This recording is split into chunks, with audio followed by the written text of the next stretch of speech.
ውድ ቻናላችን ቤተሰቦች እንኳን ወደ ቻናላችን በደህና መጣችሁ። ሊቨርፑሎች በዚህ ሲዝን የተጠበቀባቸውን ያህል እንቅስቃሴ እያደረጉ አይደለም የሚገኙት። ካለፈው ሲዝን አንጻር በተለይ ስንመለከታቸው ዘንድሮ በጣም ብዙ ጎሎች እየተቆጠረባቸው ነው ያለው። ብዙ ጨዋታዎችንም እየተሸነፉ ነው የሚገኙት።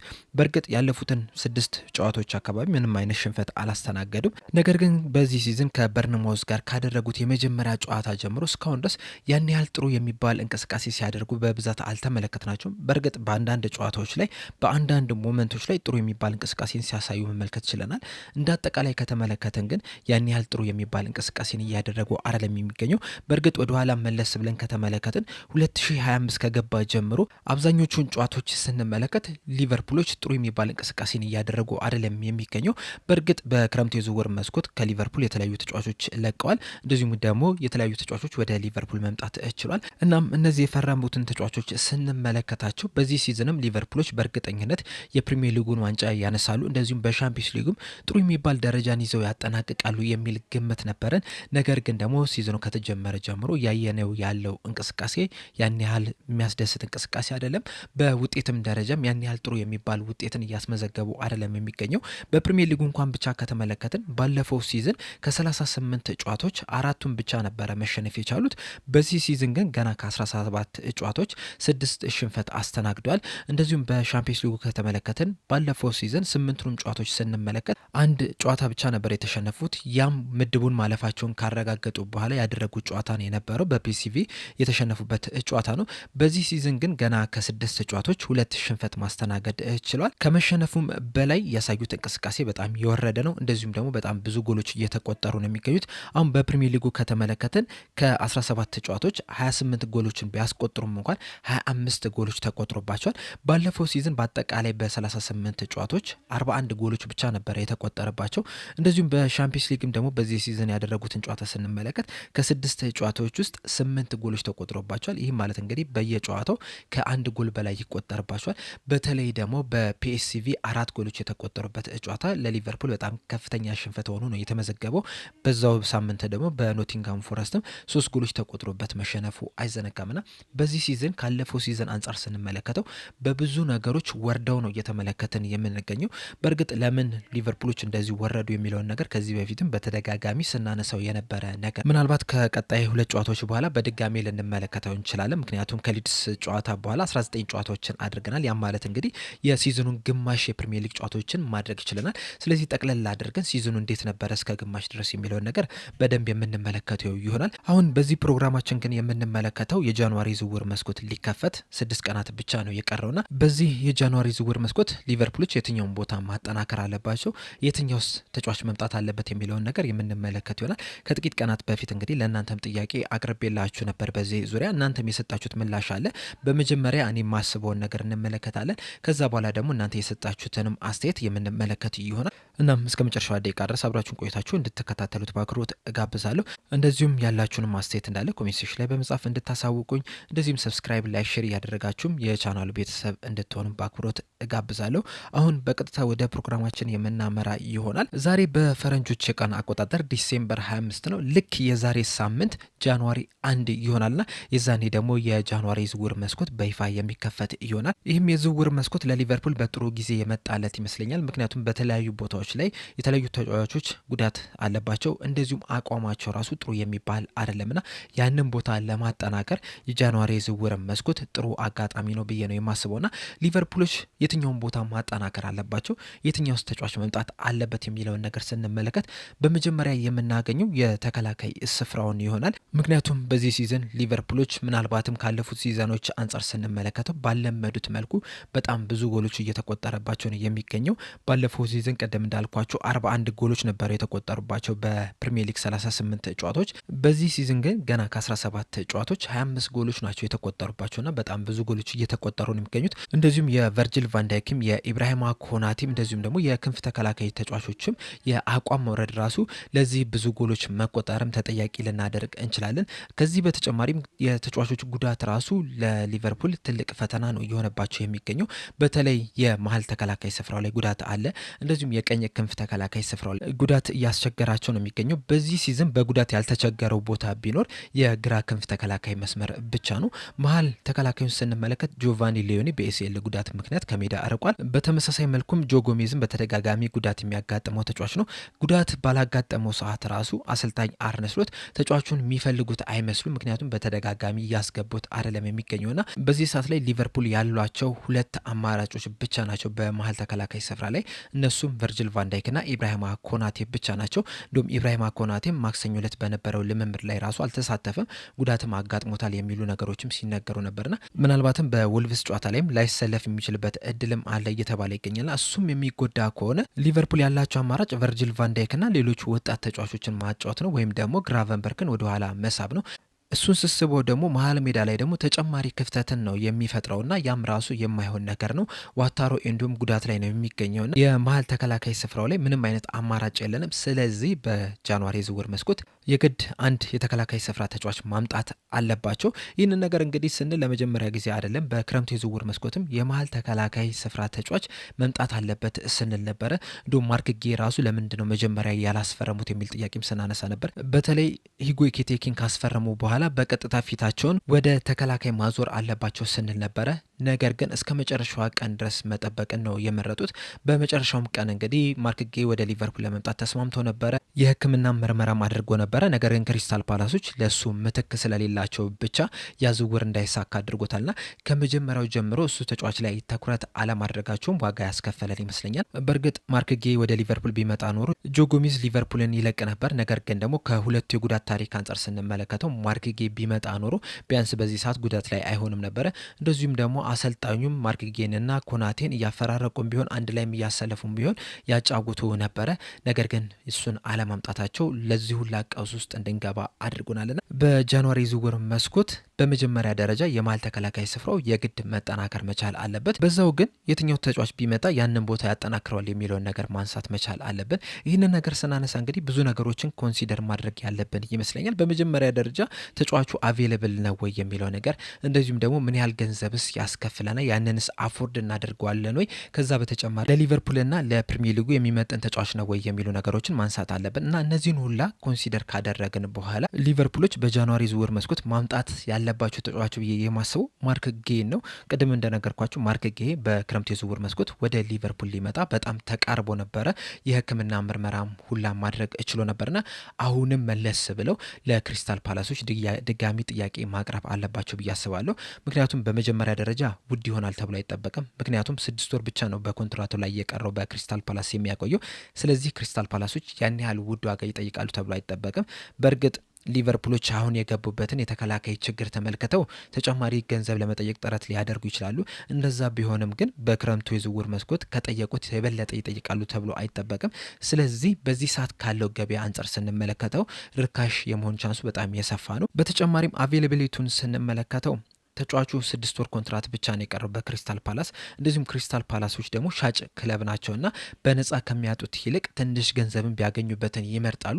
ስለዚህ ሊቨርፑሎች ገፍተው የሚጠይቁ ከሆነ ይህንን ተጫዋች የማግኘት እድላቸው የሰፋ ነው የሚሆን። እንደዚሁም ደግሞ ፕሪሚየር ሊግ ፕሩቭን ተጫዋች ነው። በፕሪሚየር ሊጉ ብዙ ዓመት መጫወት ይችላል። እንደዚሁም ደግሞ በዛም ምርጥ ብቃቱን ማሳየት ይችላል። በክሪስታል ፓላስም ድንቅ ተጫዋች እንደሆነ እንግዲህ እያስመለከተ ነው የምንገኘውና ፕሪሚየር ሊጉን የመልመጃ ጊዜ አይፈልግም። እንደዚሁም ደግሞ በዚህ ሲዝን ኮንፈረንስ ሊግም ፕሪሚየር ሊግንም እየተጫወተ ነው የሚገኘውና በየ3 ቀኑ መጫወትንም ለምዷል ተብሎ ነው የሚጠበቀው።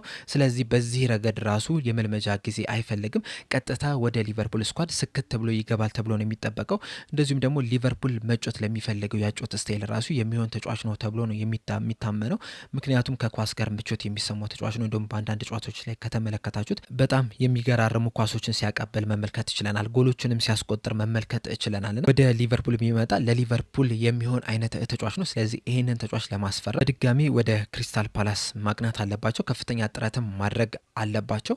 ነገር ግን የማርክ ጌይ ዝውውር ማይሳካ ከሆነ ደግሞ ሌላ አማራጭ አድርገን መያዝ ያለብን ተጫዋች ቢኖር የቦርሲያ ዶርትመንዱ ኒኮ ሾልተርባክ ነው። ይህ ተጫዋች እንግዲህ 26 ዓመቱ ላይ ነው የሚገኘው። ወደ ፕራይም ኤጁ ላይ እየገባ ነው የሚገኘው። ቁመቱም በጣም መለሎ የሚባለው ሜትር ከ91 ሴንቲሜትር ርዝመት ያለው ተጫዋች ነው እና ለአየር ኳሶች ራሱ መሆን የሚችል ነው። ከኳስ ጋር ምቾት የሚሰማው ተጫዋች ነው። ድሪብልን በማድረግ በመከላከልም ደረጃ በጣም ጠንካራ የሚባል ተጫዋች ነው። እንደዚሁም ደግሞ የግራ እግር ተጫዋች መሆኑን ተከትሎ ምናልባትም ቨርጅል ቫንዳይክም ተተኪ መሆን የሚችል ተጫዋች ነውና የማርክ ጌይ ዝውውር ማይሳካ ከሆነ ኒኮ ሾልተርባክን ከቦርሲያ ዶርትመንድ የግድ ማስፈረም መቻል አለባቸው። እዚህ ተጫዋች ላይ ግን አንድ ማንሳት ያለብን ጥያቄ ቢኖር ምንድን ነው ወደ ፕሪሚየር ሊጉ መጥቶ ፕሪሚየር ሊጉን ቶሎ ይላመዳሉ ወይ፣ እንደዚሁም የሊቨርፑል ያጮት ስታይልንስ ቶሎ ይላመዳሉ የሚለው ነገር በጣም ትልቅ ጥያቄ ነው፣ በተለይ ፕሪሚየር ሊጉን ከመላመድ አንጻር። ምክንያቱም አንዳንድ ተጫዋቾች ከጀርመን ቡንደስሊጋ ወደ ፕሪሚየር ሊግ በሚመጡበት ሰዓት እንግዲህ ፕሪሚየር ሊግን ለመላመድ በጣም ሲቸገሩ መመልከት ይችለናል። በእርግጥ አንዳንድ ተጫዋቾች በፍጥነት ይላመዳሉ፣ አንዳንዶቹ ግን ትንሽ ጊዜ ይፈልጋሉና ይህ ተጫዋች ወደ ሊቨርፑል ቢመጣ ምን ያህል ጊዜ ይፈጅበታል ፕሪሚየር ሊጉን ለመላመድ የሚለው ነገር በጣም ትልቅ ጥያቄ ነው። ምክንያቱም በዚህ ሰዓት ሊቨርፑሎች የሚፈልጉት በቀጥታ ወደ ስኳድ ገብቶ ከኢብራሂማ ኮናቴ ከቨርጅል ቫንዳይክ ጋር አብሮ የሚጫወት ወይም ደግሞ የሚፎካከር ተጫዋች ነው የሚፈልጉት። ምክንያቱም በዚህ ሲዝን በጣም ብዙ ጎሎች እየተቆጠረባቸው ነው የሚገኘው፣ እንደዚሁም ደግሞ በጉዳትም እየተቸገሩ ነው የሚገኘው እና ኒኮ ሾልተርባክ ላይ ጥያቄ የምናነሳው በዚህ ረገድ ብቻ ነው እንጂ ቦርሲያ ዶርትሙንዶች ሻጭ ክለብ ናቸው። ትክክለኛው ሂሳብ የሚቀርብላቸው ከሆነ የትኛውንም ተጫዋች ለመሸጥ ዝግጁ ናቸው። ከዚህ በተጨማሪም ያለፉትን ጥቂት ሳምንታት የወጡትን ዘገቦች ስንመለከት ተጫዋቹ በቦርሲያ ዶርትሙንድ የሚያቆየውን አዲስ ኮንትራት እንደማይፈልግ ነግሯቸዋል። ስለዚህ የማርክ ጌይ ዝውውር የማይሳካ ከሆነ ይህንን ተጫዋች የግድ ማምጣት መቻል አለባቸው። በተጨማሪ ግን እዚህ ላይ ማንሳት የምፈልገው ነገር ቢኖር ምንድን ነው በጃንዋሪ የዝውውር መስኮት የግድ ከሁለት አንዱን ማምጣት አለባቸው። በቀጣይ የክረምት የዝውውር መስኮት ደግሞ ኢብራሂማ ኮናቴ በሊቨርፑል የሚያቆየውን ኮንትራት ማያድስ ከሆነ ሌላኛውን ተጫዋች በማምጣት እንደ አዲስ የተከላካይ ስፍራው ማደስ ይኖርባቸዋል። ሌላኛው መጠናከር ያለበት ቦታው ደግሞ የአጥቂው ስፍራ ነው። እንደሚታወቀው በክረምት የዝውውር መስኮት ዳርዊን ኑኔዝ እና ሉዊስ ዲያዝ ክለቡን ለቋል። እንደዚሁም ደግሞ በሚያሳዝን ሁኔታ ዲያጎ ጆታም ህይወቷው ልታልፍ ትችላለች እና ካለፈው ሲዝን አንጻር ስንመለከተው ሶስት ተጫዋቾች በዚህ ሲዝን የሉም። እነዚህን ሶስት ተጫዋቾች ለመተካት ግን ሊቨርፑሎች ያመጡት ሁለት ተጫዋች ብቻ ነው፣ አሌክሳንደር ኢሳቅና ሂጎ ኤኬቴኬ ናቸው። በእርግጥ እነዚህ ሁለት ተጫዋቾች በጣም ምርጥ የሚባሉ ተጫዋቾች ናቸው። በጊዜውም በጣም ብዙ ስናወራላቸው ነበረ። ሂጎ ኤኬቴኬም እንግዲህ በዚህ ሲዝን ብቃቱንም እያስመለከተ ነው የሚገኙ። በአጠቃላይ ውድድሮች እስካሁን ድረስ 11 ግቦችንም ማስቆጠር ችሏል። አሌክሳንደር ኢሳቅ በተለያዩ ምክንያቶች ምርጥ ብቃቱን እያሳየን አይደለም የሚገኘው። በዚህ ሰዓት ደግሞ ጉዳት ላይ ነው የሚገኙ። ምናልባትም በትንሹ ከ3 ወር እስከ 4 ወር ይፈጅበታል ወደ ሜዳ ለመመለስ ነው እየተባለ የሚገኘው።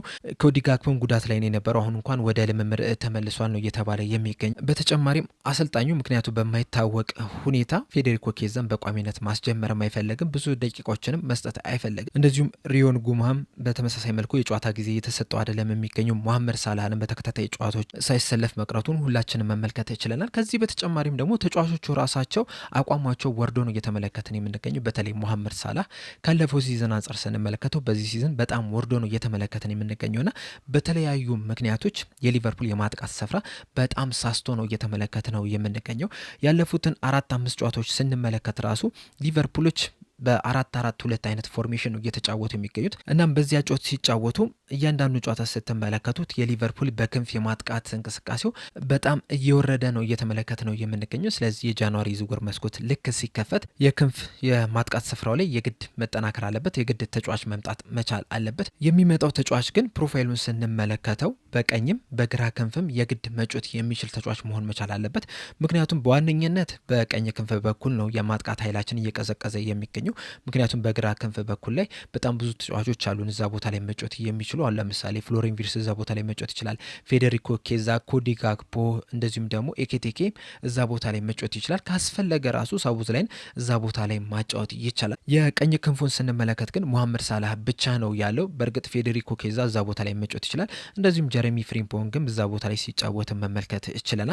ነገር ግን ሁለቱንም ተጫዋቾች ስንመለከታቸው ጀረሚ ፍሪምፖንግ የዊንግ ባክ ተጫዋች ነው። እንደዚሁም ለሊቨርፑል ደግሞ የቀኝ ክንፍ ተከላካይ ስፍራ ተጫዋች ነው።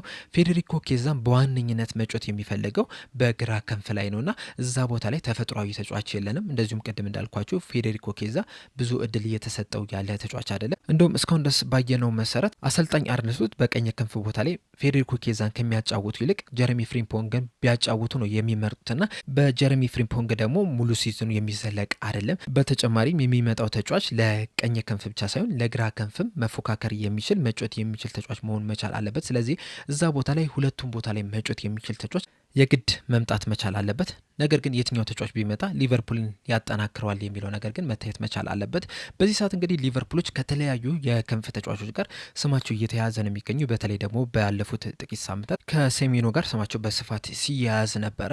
ነገር ግን እነዚህን ተጫዋቾች ከመመልከታችን በፊት አንዳንድ ጥያቄዎችን ማንሳት መቻል አለበት። የመጀመሪያውና ዋነኛው ጥያቄ የሚመጣው ተጫዋች ምን አይነት ሚና ይኖረዋል? መሐመድ ሳላህን ለመተካት ነው ወይስ የስኳድ ተጫዋች ለመሆን ነው የሚለው ነገር በደንብ መታየት መቻል አለበት። ምክንያቱም ቅድም እንዳልኳችሁ ከተለያዩ ተጫዋቾች ጋር ስማቸው እየተያዘ ነው የሚገኘው። ዛሬ ቀን ላይ በሰራውላችሁ ፕሮግራም መሰረት እንግዲህ ከቦርሲያ ዶርትመንድ ተጫዋች ከሆነው ከአዲያሚ ጋር ስማቸው እየተያዘ ነው የሚገኘው። ከነ ሴሜኒዮ ጋር ከነ ባርኮላ ጋር ከተለያዩ ተጫዋቾች ጋር ስማቸው እየተያዘ ነው የሚገኘው። እናም እነዚህን ተጫዋቾች ስንመለከት አንዳንዶቹ ለመሐመድ ሳላህ ተተኪ መሆን የሚችሉ ተጫዋቾች ናቸው። አንዳንዶቹ ግን ከስኳድ ፕሌየርነት በላይ ትልቅ ሚና ይኖሯቸዋል ተብሎ የሚጠበቁ አይነት ተጫዋች አይደሉም። ስለዚህ የሚመጣው ተጫዋች መሐመድ ሳላህ ለመተካት ተብሎ የሚመጣ ነው ወይስ ተቀያሪ ለመሆን እንደዚሁም ደግሞ ተፎካካሪ ለመሆን የሚመጣ ተጫዋች ነው ወይ የሚለው ነገር በደንብ ማንሳት መቻል አለብን። ጠዋትም እንደነገርኳችሁ አዲያሚ ወደ ሊቨርፑል የሚመጣ ከሆነ ትክክለኛው የመሐመድ ሳላህ ተተኪ ነው ተብሎ አይደለም የሚመጣው።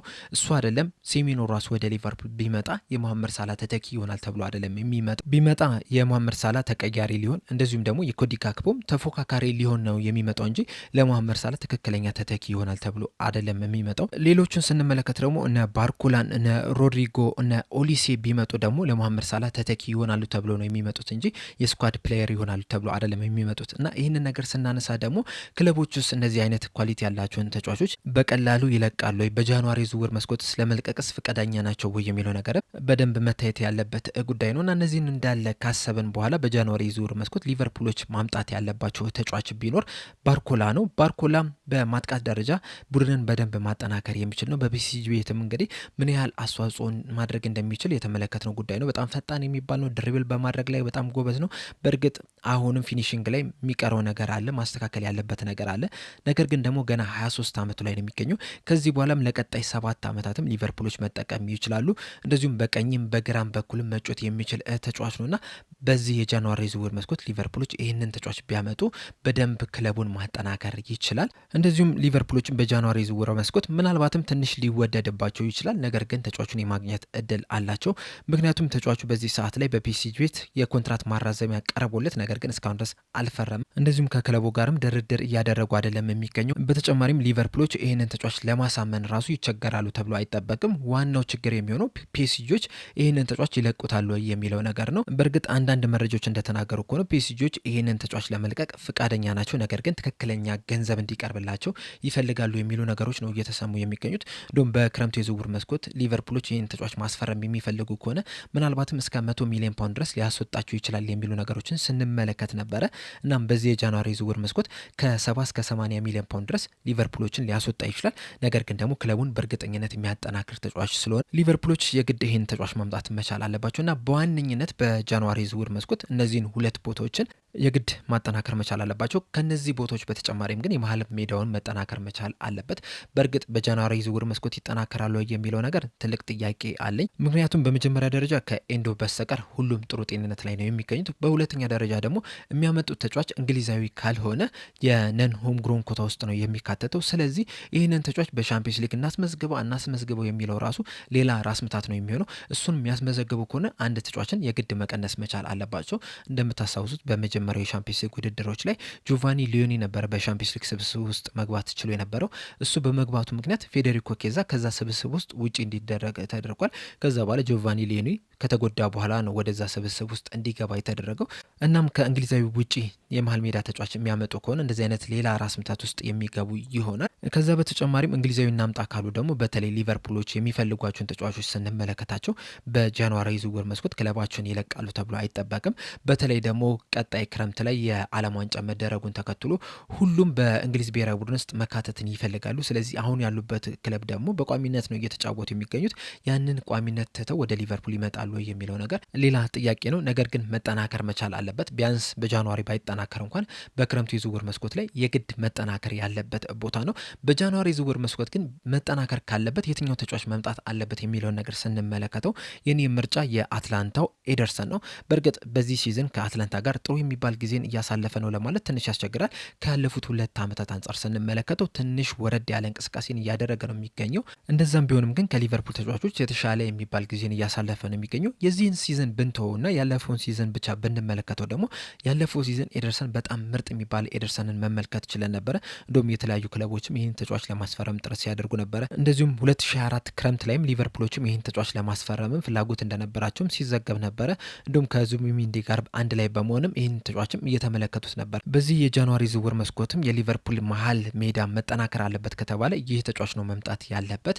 ምክንያቱም ዲፌንሲቭ ሚድፊልደር ተጫዋች ነው። ከኳስ ጋር ምቾት የሚሰማው መጋጨት የሚችል ተጫዋች ነው። እንደዚሁም የማይደክም ተጫዋች ነው። ሙሉ 90 ደቂቃም ሲሯሯጥም የተመለከት ነው ተጫዋች ነው። በተለይ አትላንታ ከሊቨርፑል ጋር ባደረጉ ጨዋታ ምን ያህል ምርጥ ተጫዋች እንደሆነ እንግዲህ በደንብ የተመለከተን ይመስለኛልና ይህን ተጫዋች ወደ ሊቨርፑል ማምጣት መሀል ሜዳውን በደንብ ነው የሚያጠናክረው። በተለይ በዚህ ሲዝን አሌክስ ማካሊስተር ምርጥ የሚባል ጊዜን እያሳለፈ አይደለም የሚገኘው። እንደዚሁም ግራቨንበርግም ያለፈውን ሲዝን መርገም ተስኖታልና ይህን ተጫዋች በማምጣት ግን ከሁሉም ተጫዋቾች ጋር በማጣመር ድንቅ የሚባል የመሀል ሜዳን መፍጠር ይቻላልና ይህን ተጫዋች ማምጣት ለሊቨርፑል ትልቅ ጥቅም ነው የሚኖረው። ነገር ግን ቅድም እንዳልኳችሁ በጃንዋሪ ዝውውር መስኮት የመሀል ሜዳ ተጫዋች ያመጣሉ የሚለው ነገር በጣም ትልቅ ጥያቄ ነው። በአጠቃላይ ግን እንደኔ ሀሳብ በጃንዋሪ ዝውውር መስኮት በዋነኝነት ተከላካዩና የአጥቂ ስፍራው ላይ መጠናከር መቻል አለበት። ከዛ በተጨማሪም ግን የመሀል ሜዳውን መጠናከር መቻል አለበት። ቅድም እንደነገርኳችሁ ተከላካይ ስፍራውን ለማጠናከር ማርክ ጌን ካልሆነ ሹልተር ባክን ማምጣት፣ የአጥቂ ስፍራውን ለማምጣት ደግሞ ባርኮላን ማምጣት ሊቨርፑልን ጠንካራ ቡድን እንዲሆን ያደርጓል። መሀል ሜዳ ላይ ደግሞ ኤደርሰንን እንደዚሁም ደግሞ ካማቪንጋንም መጨመር እንችላለን። በእርግጥ ካማቪንጋ ትንሽ ጉዳት እያስቸገረው ያለ ተጫዋች ነው። ነገር ግን ደግሞ ጉዳቱን መቅረፍ የሚቻል ከሆነ ገና 23 ዓመቱ ላይ ነው የሚገኙ። ከዚህ በኋላ ብዙ ነገሮችን መስጠት የሚችል ተጫዋች ስለሆነ ሊቨርፑልን በደንብ ማጠናከር ይችላል። ነገር ግን ደግሞ ከሂሳብ አንጻር ስንመለከተው ኤደርሰን ውድ ይሆናል ተብሎ አይጠበቅም፣ ርካሽ ይሆናል ተብሎ ነው የሚጠበቀው። እንደውም ትራንስፈር ማርኬት ይዞት በወጣው ዘገባ መሰረት ተጫዋቹ እስከ 30 ሚሊዮን ፓውንድ ድረስ ብቻ ነው ሊያወጣ የሚችለው የሚል ነገር መመልከት እችላለሁና በጣም በርካሽ ገንዘብ የሚገኝ ተጫዋች ስለሆነ ሊቨርፑሎችም ብዙ ገንዘብ ሳያወጡ ጥሩ የሚባል ተጫዋችን ማግኘት ይችላሉ።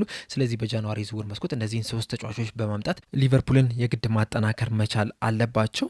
በመቀጠል የምንመለከተው እናንተ የሰጣችሁትን አስተያየት ይሆናል። በመጀመሪያ የምንመለከተው ቢሻው የሰጠውን አስተያየት ነው። ቢሻው በሰጠው አስተያየት እንግዲህ ያኩቡ ሚንታ ከብራይተን መምጣት አለበት እያለን ይገኝ። እዚህ ተጫዋች ላይ ያለኝ ሀሳብ ቢመጣ ፕሪሚየር ሊጉን በደንብ ለምዶታል። እንደዚሁም ለሊቨርፑልም ጥሩ የስኳድ ተጫዋች መሆን ይችላል እንጂ የመሐመድ ሳላህ ትክክለኛ ተጫዋች ነው ብዬ አላስብም። በተለይ ደግሞ ከነ ባርኮላ ከነ ኦሊሴ ጋር ስናነጻጽረው አሁንም የሚቀረው ነገሮች አሉ። ነገር ግን ገና ወጣት የሚባል ስለሆነ ምናልባትም ለሊቨርፑል ጥሩ የስኳድ ተጫዋች መሆን ይችላል። ስለዚህ እሱ ቢመጣም ያን ያህል ክፋት ያለው አይመስለኝም። እሱን በጃንዋሪ ዝውውር መስኮት በማምጣት ከዛ በቀጣይ ክረምት የዝውውር መስኮት እንደነ ባርኮላ፣ ሮድሪጎ፣ ኦሊሴን ያሉ ተጫዋቾችን ለማምጣት ጥረት ማድረግ የሚቻላል። ጥሩ ምርጫ ነው ብዬ ነው የማስበው። የሰጠውን አሴት ስንመለከት ደግሞ ኦማር ማርሙሽ ቢመጣ እያለን ይገኛል። የዚህ ተጫዋች ስም እንግዲህ ሰሞኑን ከሊቨርፑል ጋር በተደጋጋሚ እየተነሳ ነው የሚገኘው። በተለይ ደግሞ ማንቸስተር ሲቲዎች ሴሜኖን ለማስፈረም መቀረባቸውን ተከትሎ እንደዚሁም ወደ ማንቸስተር ሲቲ ከማቅናቱ በፊትም ከሊቨርፑል ጋር ስሙ በስፋት ሲያያዝ ነበረ። ከሂጎ ኢኬቲኬ ጋርም አብረው መጫወት የቻለ ተጫዋች ነውና በእነዚህ ምክንያቶች እንግዲህ በተደጋጋሚ ከሊቨርፑል ጋር ስሙ እየተነሳ ነው የሚገኘው። ነገር ግን ይህ ተጫዋች የክንፍ ተጫዋች ነው ወይ የሚለው ነገር በጣም ትልቅ ጥያቄ ነው። እንዲሁም እንደ 10 ቁጥርና እንደ 9 ቁጥር አይነት ያለ ተጫዋች ነው እንጂ የክንፍ ተጫዋች አይደለም። ሊቨርፑሎች ደግሞ በዚህ ሰዓት ላይ የሚያስፈልጋቸው የክንፍ ተጫዋች ነው እንጂ 9 ቁጥር ቦታ አይደለም። ምክንያቱም ከ3 ወር ከ4 ወር በኋላ አሌክሳንደር ኢሳቅም ወደ ሜዳ ይመለሳል። ሂጎ ኢኬቲኬ ሜዳ ላይ ይኖራልና እነዚህ 2 ተጫዋቾች ባሉበት ኦማር ማርሙሽን መጨመር ያን ያህል ጥቅሙ አይታየኝም። በእርግጥ ሂጎ ኢኬቲኬ ወደ ክንፍ ማውጣት ይቻላል። ነገር ግን ደግሞ ትክክለኛ ብቃቱን እየተመለከትን ያለ ነው 9 ቁጥር ቦታ ላይ ስለሆነ ይህን ተጫዋች ወደ ክንፍ ማውጣቱ ያን ያህል ጥቅም ያለው አይመስለኝም። ስለዚህ ኦማር ማርሙሽ ወደ ሊቨርፑል ይመጣል ብዬ አላስብም። ቃላብ ወደ ሰጠው አስቴት ስንሄድ አንደኛ ማርክ ጌ፣ ከዛ ሴሜኖ፣ ከዛ የዶርትመንድ ተከላካይ የሆነውን ሾልተር ባክን ማምጣት ከዛ በኋላ ግን ነሳላ፣ ኮናቴ፣ ጎሜዝ፣ ኤንዶ፣ ኬዛን ሽጦ ሌላው ቦታውን ማጠናከር ይሻላል የሚል ሀሳብን ሰንዝሯል። እዚህ ላይ እንግዲህ ማርክ ጌ አንደኛ ምርጫዬ ነው፣ ለእኔም ሾልተር ባክ ሁለተኛ ምርጫዬ ነው። እናም በእነዚህ ሁለት ምርጫዎች እንስማማለን። ሴሜኖ በዚህ ሰዓት ወደ ማንቸስተር ሲቲ ሊያቀና ነው እየተባለ ነው የሚገኘው። ስለዚህ የዚህ ተጫዋች ዝውውር ያን ያህል የሚሳካ አይመስለኝም። ከዛ በኋላ ግን የሰጠው አስተያየት ሳላ፣ ኮናቴ፣ ጎሜዝ፣ ኤንዶ፣ ኬዛን መሸጥ አለባቸው። አዎ አለባቸው። ነገር ግን መቼ ነው መሸጥ ያለባቸው የሚለው ነገር ግን በደንብ መነሳት መቻል አለበት። ምክንያቱም በአንድ የዝውውር መስኮት ብዙ ተጫዋቾችን የሚሸጥ ከሆነ በዛው ልክ ብዙ ተጫዋቾችን ማምጣት አለብህ። ከዛ በኋላ የሚመጡት ተጫዋቾች ደግሞ ፕሪሚየር ሊጉን ለምደዋለሁ፣ የሊቨርፑል ያጮት ስታይል ለምደዋለሁ የሚሉ ነገሮችን እንግዲህ ልናነሳ ነው የሚሆኑና በአሁኑ በክረምቱ የዝውውር መስኮት እንግዲህ ያጋጠመን ነገር እንግዲህ እስካሁን ድረስ ምን ያህል ዋጋ እያስከፈለን እንደሆነ እየተመለከትን ነውና ተጫዋቾችን ስንሸጥ የሚሆን ስንገዛ አሁን ላይ በደንብ ጥንቃቄ ማድረግ አለብን ብዬ ነው የማስበው። ከድር በሰጠው አስተያየት ማርክ ጌ መምጣት አለበት እያለን ይገኛል። ሙባረክ በሰጠው አስተያየት ደግሞ ኦሊሴ፣ ጉሄና ሄንደርሰን ከአትላንታ መምጣት አለባቸው እያለን ይገኛል። እነዚህም ጥሩ ምርጫዎች ናቸው። ኦሊሴ ግን ባየር ሙኒኮች በጃንዋሪ ዝውውር መስኮት ይለቁታሉ የሚለው ነገር በጣም ትልቅ ጥያቄ ነው። አይደለም በጃንዋሪ ዝውውር መስኮት፣ በቀጣይ የክረምት የዝውውር መስኮት ራሱ ተጫዋቹን ለመልቀቅ ፍላጎት ያላቸው አይመስለኝም። እንደዚሁም አንድ መረጃን እያነበብኩ ነበረ። በዛ መረጃ መሰረት ኦሊሴ ከዚህ በኋላ ወይ ባርሴሎና ወይም ደግሞ ወደ ማድሪድ ማቅናት ነው የሚፈልገው የሚል መረጃዎችን መመልከት ችያለሁና ኦሊሴን ለማስፈረም ትንሽ ከበድ የሚል ይመስለኛል። አለማየሁ በሰጠው አስተያየት ደግሞ ማርክ ጉሂና አንድ አጥቂ ቢመጡ ለሊቨርፑል ጥሩ ነው፣ ቡድኑን ለማጠናከር እንደዚሁም ደግሞ ሲዝኑን በጥሩ ሁኔታ ለመጨረስም ይጠቅመናል የሚል ሀሳብን ሰንዝሯል። ልክ ነው። በመጀመሪያ ደረጃ ተከላካይ ስፍራውን ከዛ የአጥቂ ስፍራውን የግድ ማጠናከር መቻል አለባቸው። ከዛ በኋላ ግን አማራጭ የሚያገኙ ከሆነ የመሀልን ስፍራውንም ቢያጠናክሩ ጥሩ ነው ብዬ ነው የማስበው።